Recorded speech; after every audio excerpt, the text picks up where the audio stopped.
Welcome back, yogis. So today in our Intro to Inversions series, we're going to be talking about a transition actually. So we went over crow pose and then we had actually more than a couple requests for a jump back to Chaturanga from crow.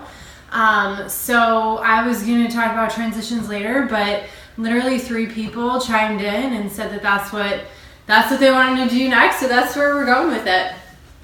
So you lead the way, totally. That's what I love about this social media kind of relationship. It's really cool.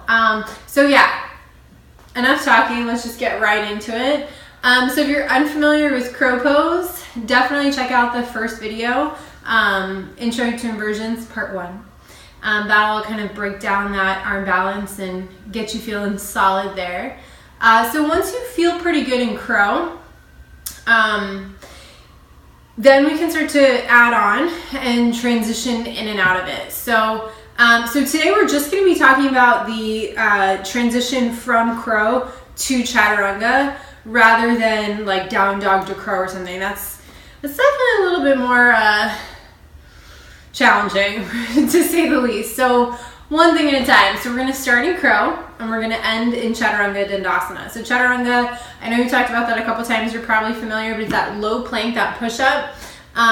So again, the elbows are grazing, or the top part of the arm, right, is grazing the rib cage as you lower down Chaturanga, and the elbows are facing behind you. So that's going to be key as you land, to land in that perfect position.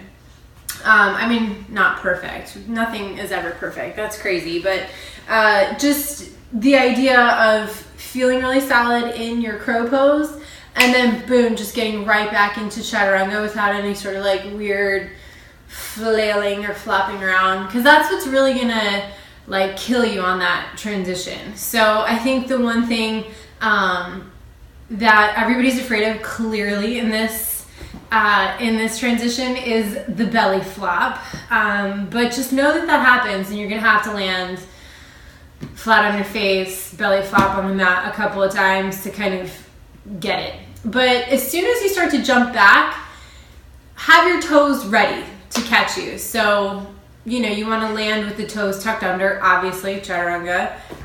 So have that ready and then just move as fast as you possibly can. So the challenging thing about this is that it all happens so quickly that I'm going to do it a couple of times so you can see it over and over. I did actually post a slow-mo variation on my, version on my Instagram not that long ago. So be sure to check that out. Ellie Bernstein Yoga, real simple.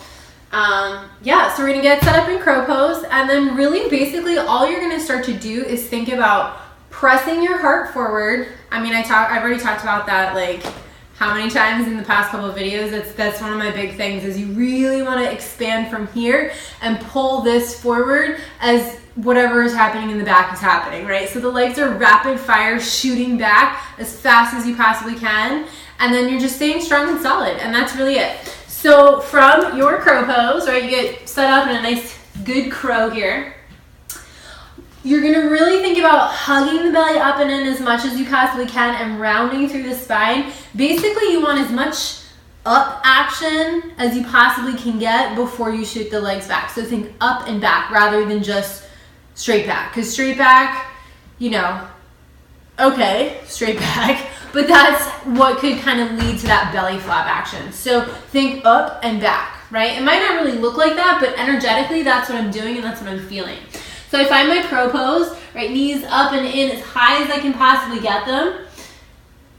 And then I feel nice and strong and solid here. And I'm gonna think up and in and whoa, I fell. It happens, long sleeves. All right, let's try. Let's try that again. So knees to the armpits, and then I'm gonna think up and back, boom. Right, finish it out, up dog, down dog. All right, so I'll do that facing the other direction just so you can kind of see what's happening. So clearly, don't be afraid to fall. I know it's the 3rd time I've talked about that, but yeah, it's gonna happen. It happens all the time. I've been doing this for years. I've been teaching this for years. And as you could clearly see, I kind of fell out of crow. So it just happened. Just brush yourself off and try again. Okay, so we're gonna spread the fingers wide, elbows hugging, belly up, knees to the armpits. Let's try not to fall this time, Ellie. Okay, right, so you find your crow and then up and back. Boom. Up dog, down dog. Right? So there's this little moment of hover before you shoot the legs back. And that's key, is just get those legs back as fast as you possibly can. So a little hover, everything in, and then boom, rapid fire back. Catch yourself with your toes. Feel nice and strong and solid. And then clear out the energy with your up dog and your down dog. All right, and that's that. So jump back from crow to Chaturanga Dandasana. And one day we'll work on the reverse. One thing at a time. All right, have fun.